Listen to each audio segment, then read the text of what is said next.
दोस्तों, राजस्थान के एक बहुत ही सम्मानित घर की बहू और बेटी को लेकर पंचायत बैठी थी। उनके चरित्र पर सवाल उठाए जा रहे थे और जिस व्यक्ति के साथ ये सवाल उठाए जा रहे थे, किसी को उम्मीद भी नहीं थी कि वो ऐसा करने की हिम्मत भी कर सकता है। 10 लोगों के बीच में वो बहू और बेटी रो रो कर अपनी सफाई दे रही थी, लेकिन दोस्तों ठोस सबूत लोगों के सामने मौजूद था। एक मोबाइल के अंदर कैद था जिसको लेकर लोग तरह तरह की बातें कर रहे थे। मामला खुद सरपंच की बहू और बेटी को लेकर था, इसीलिए लोग दबी जुबान में अपनी राय दे रहे थे, सही बात कहने से भी घबरा रहे थे। दोस्तों, एक बहुत ही रोचक कहानी है। आइए जानते हैं पूरी कहानी इस वीडियो में। लेकिन वीडियो में आगे बढ़ने से पहले बस वही रिक्वेस्ट कि आप वीडियो को लाइक कर दीजिए, चैनल को भी सब्सक्राइब कर लीजिए ताकि मेरा हौसला बढ़ता रहे। दोस्तों, एक कहानी है राजस्थान के नागौर जिले की। एक सरपंच जी होते हैं, बहुत नामी गिरामी वो आदमी थे। लंबी चौड़ी खेती बाड़ी थी, घर में गाय भैंस ऊंट सब थे। एक कोठीनुमा घर था जो कि 4 दीवारी से चारों तरफ से घिरा हुआ था। यूं तो उनके यहाँ बहुत सारे मजदूर काम करते थे, लेकिन एक मजदूर जो है उनके यहाँ परमानेंट काम करता था। वो घर के ही 4 दीवारी के अंदर रहता था, पालतू जानवरों की देखभाल करता था, ट्रैक्टर वगैरह चलाया करता था। इसके अलावा जो आने जाने वाले थे रोज सरपंच जी से मिलने के लिए, उनको बिठाने का काम था। वो कहाँ पर गए हैं, घर पे हैं कि नहीं, ये सब बताने का काम था। एक हिसाब से समझ लीजिए वो बहुत ही खास मजदूर था, और खास इसलिए था क्योंकि उसके जो पिता और माता जी थे वो पिछले 25 सालों से उन्हीं सरपंच के यहाँ अपनी नौकरी किए थे, मजदूरी किए थे। लेकिन जब उनकी अवस्था घट गई तो एक दिन उन्होंने सरपंच से कहा कि साहब, मेरा बेटा बड़ा हो गया है, अब आप उसको काम पर रख लीजिए, अब हम लोगों से इतना काम नहीं हो पाता। तो दोस्तों, वो सरपंच के गांव के बगल के ही रहने वाले थे, और इस तरह से उस लड़के को काम पर रख लिया जाता है। उस लड़के का नाम जगदीश उर्फ जग्गू होता है। जग्गू जो है वो बाउंड्री के ही अंदर रहता था, सारा काम उसका वहीं पर था।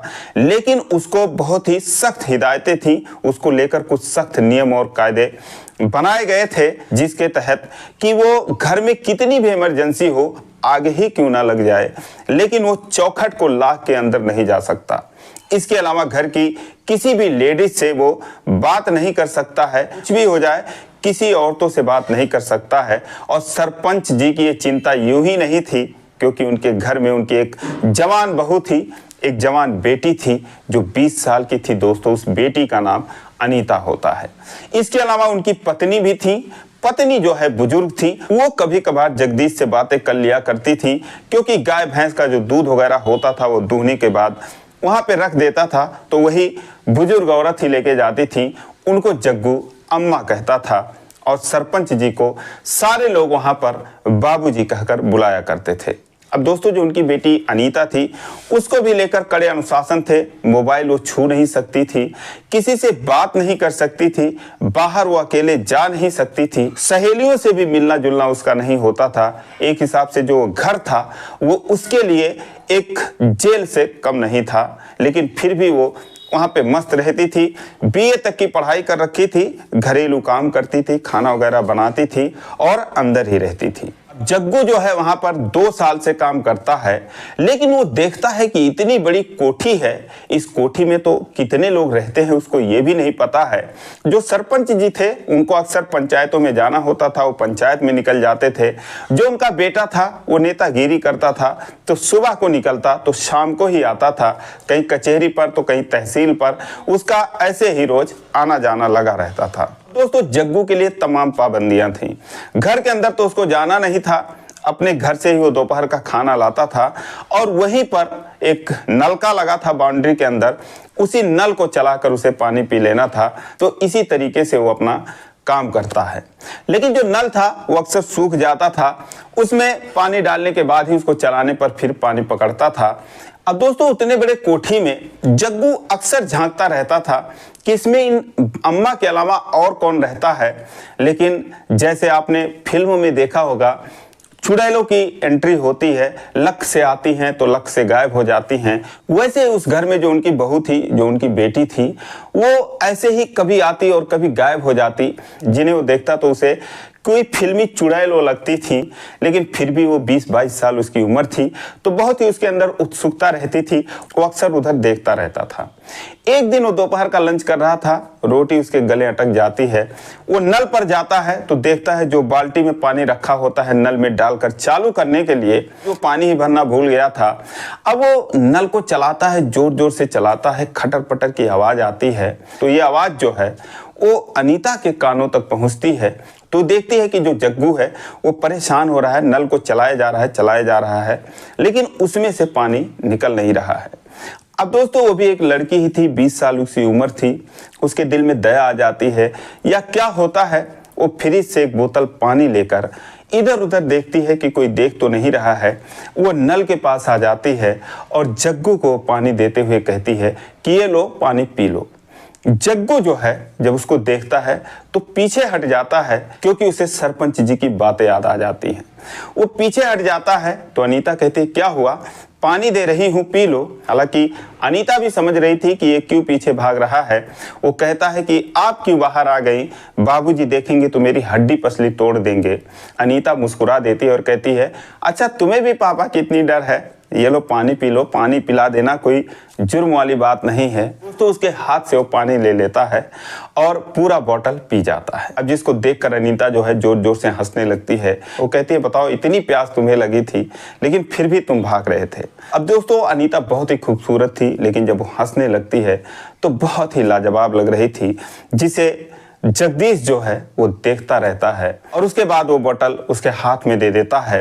अनीता वहां से जाने लगती है तो जग्गू से कहती है कि सुनो, ये बात किसी को मत बताना कि मैं तुम्हारे लिए पानी लेकर आई थी, वरना जो तुम सोच रहे थे वो सही सोच रहे थे, पापा तुम्हारी हड्डी पसली तोड़ देंगे। अब दोस्तों अनीता चली जाती है, लेकिन जग्गू जो है वो अनीता का दीवाना हो जाता है। 4-6 दिन बीतता है। एक दिन फिर सरपंच जी घर पर नहीं थे। वो नल पर जाता है, उसी तरीके से वो नल को खटखटाने लगता है, चलाने लगता है, जिसकी आवाज़ सुनकर एक बार फिर अनीता जो है वो पानी का बोतल लेकर आती है और हाथ में बिस्किट भी लेकर आती है। तो बोलती है क्या हुआ, नल आज फिर खराब हो गया है क्या? तो कहता है नल तो रोज ही खराब रहता है। वो उसे पानी देती है तो कहता है कि क्या फ़ायदा एक दिन फ्रिज का पानी पीने से, मेरे लिए नल का ही पानी सही है। तो कहती है पी लो, जान बचाना जरूरी है। उसके बाद बिस्किट का पैकेट फाड़ती है और कहती है ले लो बिस्किट ले लो। वो खाता है तो उससे कहता आप भी खाओ। कहती है नहीं मैं मीठा नहीं खाती, मोटी हो जाऊंगी। जिस पर वो मुस्कुरा देता है और एक बार फिर बोतल मुंह से लगाता है तो पूरा बोतल खाली कर देता है। अनीता कहती है कि कैसे पी लेते हो इतना पानी, कहाँ जाता है, मुझसे तो एक बार में 1 गिलास से ज़्यादा पानी पिया ही नहीं जाता। तो जग्गू कहता है कि अगर तुम्हारे हाथ से मिले तो मैं 1 या 2-4 बोतल भी पी जाऊं।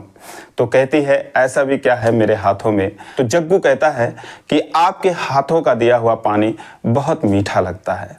वो शर्मा जाती है, कहती है अच्छा जी ऐसी बातें कर रहे हो, क्या ऐसा रखा है मेरे हाथों में? तो जग्गू कहता है कि मैंने तो आपका हाथ देखा ही नहीं, मैं कैसे बताऊं। तो कहती है अच्छा तुम हाथ भी देखते हो तो जरा देखो मेरे हाथों में क्या है। दोस्तों वो उसका हाथ पकड़ लेता है और उसके बाद दोनों के शरीर की हलचलें तेज हो जाती हैं, धड़कनें तेज हो जाती हैं। अनीता भी कहीं ना कहीं घर में उसके लिए इतनी पाबंदियां थी, पहली बार वो भी इस एहसास से गुजर रही थी और जग्गू भी इस एहसास से पहली बार गुजर रहा था। दोस्तों दोनों एक दूसरे का हाथ पकड़े कब गले लग जाते हैं पता ही नहीं चलता।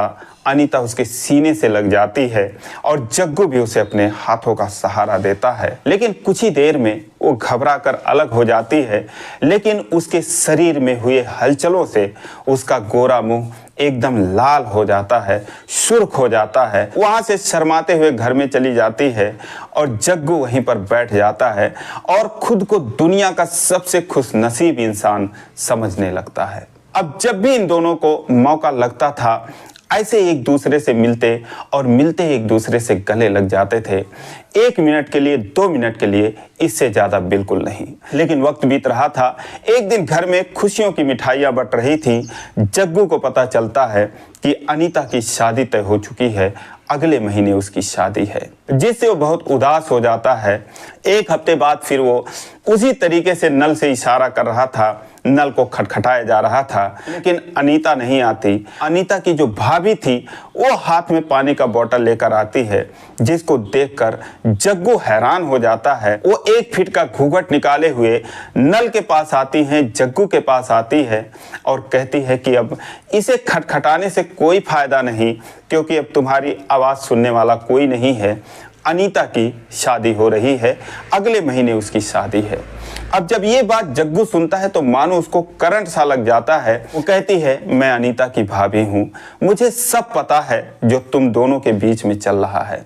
इतना सुनते वो घबरा जाता है, कहता है, भाभी जी मुझे माफ़ कर दो, मैं आपके पाँव पकड़ता हूँ। वो कहती है, कोई बात नहीं, लेकिन देख लेना, मैंने देख लिया, किसी से कहा नहीं, अगर कोई और देखेगा तो तुम जानते ही हो अंजाम क्या होगा। फिर वो कुछ उससे बातें करती हैं। उसकी भाभी कहती हैं कि अब सारे लोग खरीदारी कर रहे हैं, तो इसीलिए अनीता भी गई उनके साथ कपड़ा लेने के लिए। अब तुम नल बनवा लो, अब कोई फ़ायदा नहीं है, मैं भी आज आई हूँ, आज के बाद नहीं आऊँगी, बस तुम्हें बताने आ रही थी कि जो तुम लोग कर रहे हो वो मुझे पता है। अब दोस्तों उसके बाद 15 दिन बीत जाते हैं, शादी की डेट एकदम करीब आ जाती है। तभी जो है अनीता एक बार फिर पानी का बोतल लिए हुए आती है और आते ही उसके सीने से लग जाती है, फूट फूट कर रोने लगती है। तो जग्गू कहता है कि भाभी को सब पता है, हम लोग जो कर रहे हैं, हमारे बीच में जो हो रहा है। अनीता कहती है, मुझे भी पता है, भाभी ने मुझे बताया है और उन्होंने ये भी बताया है कि तुम बहुत अच्छे हो, और वाकई में तुम बहुत अच्छे हो। आज घर में कोई नहीं है, सारे लोग बाहर गए हुए हैं, मुझे भी ले जा रहे थे, लेकिन मैंने तुमसे मिलने के लिए बहाना बना दिया। मैं गई नहीं तो आज घर में कोई नहीं है, हम जी भर के बातें कर सकते हैं। लेकिन दोस्तों बात कहाँ सूझ रही थी, दोनों को जुदा होना था, इसीलिए दोनों बस आंसू बहा रहे थे, एक दूसरे का हाथ थामे। कुछ देर बाद अनीता कहती है कि घर में कोई नहीं है, चलो ना आज घर में चलते हैं। जग्गू कहता है कि भाभी को सब पता है और वैसे भी अब ये सब गलत है, आपकी शादी हो रही है। तो अनीता कहती है कि मेरे साथ जो भी हो रहा है गलत ही तो हो रहा है, पहली बार प्यार भी हुआ तो तुमसे हुआ, ऊंच नीच की बंदिशें हैं, शादी हो नहीं सकती, और जिससे शादी होने जा रही है उसका चेहरा मैं नहीं देख सकती, क्योंकि यहाँ की गांव की लड़कियों को शादी से पहले पति का चेहरा देखने का अधिकार नहीं होता है। तो इस तरीके से जो भी हो रहा है मेरे साथ गलत ही तो हो रहा है। आज घर में कोई नहीं है, चलो ना घर में कुछ बातें करते हैं, कुछ और करते हैं। तो जग्गू कहता है कि 1 बोतल पानी पीने से इतना दर्द मिला हुआ है, कुछ और कर लेंगे, कुछ और हो जाएगा, तब तो जीना ही मुश्किल हो जाएगा। बस यही कहूँगा कि जिसको देखने तक की मेरी औकात नहीं थी, उससे बात भी हो गई, उसने मुझे गले से भी लगा लिया, इससे ज़्यादा और क्या चाहिए, मुझे सब कुछ मिल गया। बस यही कहूँगा कि ईश्वर आपको हमेशा सुखी रखे। उसके बाद अनीता एक नंबर लिख कर आई थी और उसको कहती है, लो मेरा मोबाइल नंबर है, मेरी शादी हो रही है तो इसलिए मुझे मोबाइल दिया गया है, जब कभी मेरी याद आएगी तो मुझसे बात कर लेना। जग्गू कहता है कि मैं तुम्हें भूलूंगा ही कब, याद तो हमेशा आएगी, तो क्या आप हमेशा मुझसे बात कर सकेंगी। अब इतना सुनने के बाद जो अनीता थी दोस्तों रोने लगती है, एक बार फिर उसके गले लग जाती है। लेकिन उसके बाद दोनों एक दूसरे से जुदा होते हैं, कोई आ ना जाए इसीलिए वो घर में चली जाती है। जग्गू उसे जाते हुए देखता रहता है। अब दोस्तों शादी में मात्र 1 ही हफ्ते बचे थे, तभी जो सरपंच जी थे उनको 2 बुरी खबर मिलती है। एक खबर ये थी कि जिससे उन्होंने शादी तय कर रखी थी, उस लड़के की तबीयत खराब हुई थी और अपने होने वाले दामाद को वो हॉस्पिटल में देखने जाते हैं, तो वहाँ जाकर पता चलता है कि नंबर 1 का नशेड़ी आदमी वो है और पी पी कर अपनी ज़िंदगी उसने बर्बाद कर रखी है। वहाँ से वो देखने के बाद आते हैं, एकदम उदास बैठे थे। और दूसरी खबर ये थी कि जो अनीता को मोबाइल मिला हुआ था उसमें दोस्तों अनीता और जग्गू के 50 कॉल रिकॉर्डिंग भरे हुए थे, जो कि घंटों उन्होंने आपस में बातें कर रखी थी। जब ये सरपंच जी देखते हैं उनके पैरों तले जमीन खिसक जाती है, वो एकदम आग बबूला हो जाते हैं और अपनी पत्नी से कहते हैं कि जरा मुझे सुन के बताओ इसमें क्या है। दोस्तों वो खुद तो नहीं सुनते, उनकी पत्नी जो है सुनती है, लेकिन सुनते सुनते उनके आंखों से आंसू बहने लगते हैं, वो रोने लगती हैं। तो वो कहते हैं क्या हुआ। दोस्तों उस कॉल रिकॉर्डिंग में दोनों हंसते हंसते बातें करते और उसके बाद शादी की बात होती और जुदाई के गम से दोनों रोने लगते और जब रोते और मनाते एक दूसरे को घंटों बीत जाते और बातें करते करते सुबह हो जाती थी। तो इस तरीके से हंसते हुए बात जो शुरू होती थी वो रोते रोते ख़त्म होती थी। और ये सब सुनकर जो उसकी माँ होती हैं अनीता की, वो दोस्तों सरपंच जी के सामने ही रोने लगती हैं। लेकिन इससे ज़्यादा गम उन्हें इस बात का था जो उनका दामाद होने वाला था, जब वो बातें करता था बहुत ही बदतमीजी से बातें करता था, बहुत ही बेशर्मी भरी बातें करता था, हमेशा नशे में उसकी जुबान लड़खड़ाया करती थी। ये भी बात जो है अनीता की माँ सुनती है तो उनके पैरों तले ज़मीन खिसक जाती है। वो ये सारी बातें सरपंच जी को बताती हैं और उसमें ये भी जिक्र था कि भाभी को सब पता है, भाभी हमारा बहुत सपोर्ट करती हैं, भाभी बहुत अच्छी हैं, भाभी भी मेरे लिए पानी लेकर आई थी। दोस्तों जब ये बात सरपंच जी सुनते हैं कि अच्छा उनके घर में ये सब हो रहा है, जो उनका नौकर है वो इस तरीके से करता है, दोस्तों तुरंत पंचायत करने में माहिर थे ही, जगह जगह वो पंचायत ही निपटाने जाते थे। दोस्तों इस बात को लेकर भी वो अपने घर में पंचायत बुला लेते हैं। तुरंत अपने जो उनकी बहू थी उनके पिताजी को फ़ोन करके वो बुला लेते हैं। 2-4 जो उनके आसपास के लोग थे, मतलब जो उनके दिल के बहुत करीब थे, उनको भी घर पर बुला लेते हैं। और सारी बातें सबके सामने थी। 100 बातों की एक ही बात कि अब इन लोगों को सज़ा क्या दी जाए, ये जो जग्गू है इसको किस तरीके की सज़ा दी जाए। बहू को कहते हैं कि इसने मेरा घर बिगाड़ा है, इसने मेरे घर में आग लगाई है। दोस्तों वो भी आके अपनी सफाई दे रही थी कि मैंने कुछ नहीं किया है। दोस्तों बहू सफाई देती है। अनीता भी जो है पर्दे के पीछे से रो रही थी कि मुझे माफ़ कर दीजिए, मुझसे गलती हो गई। लेकिन दोस्तों जो पंच लोग आए थे उनमें से एक आदमी कहता है कि प्यार कर लिया तो कौन सी बड़ी बात हुई, जो इन्होंने दामाद खोज रखा है उससे तो 100 गुना अच्छा है ये जग्गू। इसके जो पिताजी थे, इसकी जो माताजी थी, 25 साल तक इनकी सेवा करती रही और इसके पिताजी जितना ईमानदार इस दुनिया में कोई नहीं होगा। उसने पूरी ईमानदारी से काम किया था और इनकी ज़मीन जायदाद को पूरी तरीके से संभाला था, क्योंकि ये खुद तो कुछ करते नहीं थे, बस इधर उधर पंचायत करते थे। इनका बेटा भी कुछ नहीं करता था। तो जो जगदीश के पिता थे उनका नाम राम अवतार था। राम अवतार ने उनको बहुत आगे बढ़ाया था। और ये बात जब कोई कहता है तो सरपंच जी के कानों में ये खबर पड़ती है कि दामाद से अच्छा तो ये इनका नौकर ही है। तो वो कहते हैं कौन है, कौन बोला ये बात। दोस्तों फिर वो चुप हो जाता है। फिर दो लोग आपस में कहते हैं भैया उचित बात करने से कोई फायदा नहीं, इनको हमेशा सच्ची बातें कड़वी ही लगती हैं। अगर ये समझदार होते तो ये पंचायत ही नहीं बुलाते, बुलाने की क्या ज़रूरत थी। नशेड़ी दामाद खोज लिया, इतनी सारी पाबंदियां कोई परिवार पे लगाता है क्या। और ये जो जग्गू है बहुत ही अच्छा है, अभी भी इनका सारा काम संभालता है, करता है। मान लिया जग्गू नौकर है, लेकिन इतना भी अपराधी नहीं है कि उसे इस तरीके से पंचायत बुलाकर उसको प्रताड़ित किया जाए, उसको दंड दिया जाए। आपस की बातें हैं, ये घर में ही सुलझा लेनी चाहिए थी। और इनकी बेटी भी तो उसे जान से ज़्यादा चाहती है। दोस्तों जब ये बात सरपंच सुनते हैं, सबको चुप कराते हैं। उसके बाद जग्गू को 4 लोग पकड़ के वहाँ बिठा रखे थे। वो बेचारा डर के मारे काँप रहा था। उसके पास जाते हैं और कहते हैं ये बता तू कितना पढ़ा लिखा है। तो बोलता है मैं 10वीं तक पढ़ा हूँ। बोलते हैं अनीता तो बीए कर रखी है, उसके नाम मैंने 50 बीघा ज़मीन खरीद रखा है। अब तू ये बता कि तू अनीता का उसमें गुजर बसर कर लेगा कि नहीं। दोस्तों हाथ जोड़ के उनका पैर पकड़ लेता है, रोने लगता है। बोलता है बाबूजी मेरे माता पिता के पास 1 ही बीघा ज़मीन है और मैं दावे के साथ कह सकता हूँ कि मैं बहुत अच्छे तरीके से अनीता को वहाँ भी रख सकता हूँ, अपने घर पे रख सकता हूँ। दोस्तों ये सुनने के बाद सरपंच जी की आंखों में आंसू आ जाते हैं।